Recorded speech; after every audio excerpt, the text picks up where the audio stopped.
Всем привет! Сегодня коротенькое видео про устранение стука в районе водительского и пассажирского сидения.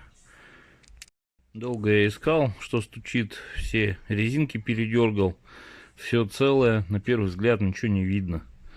Дергал, в итоге дело оказалось вот в этих вот резинках, стоящих на рычагах переднего моста. Ситуация была следующая: стук на холодной машине был, то есть на улице машина стоит, едешь где-то на перекосах, появлялся стук. Заехал в гараж, подергал резинки, тишина, то машина замерзает, стук опять появляется.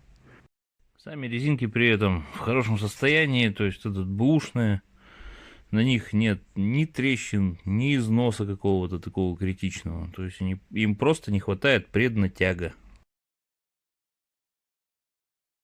Пришел я к тому, что это виновато вот эти вот резинки. Упер передний мост уже в кирпич, включил передачу и начал раскачивать машину вперед-назад.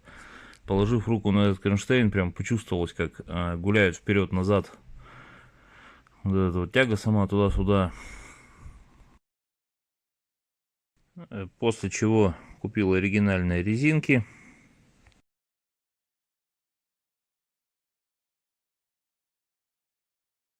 Ну, кто ни разу не снимал тяги, запаситесь сразу вот таким ключом на 21. Видно плохо. Потому что вот эти вот болты имеют головку на 21. Сама гайка с обратной стороны на 24 стоит. Там тоже между амортизатором, чтобы пришлось его подточить, этот ключ маленько. Ну и возвращаясь к теме установки новых резинок. Новые резинки обжимаются всего на 4-5 миллиметров.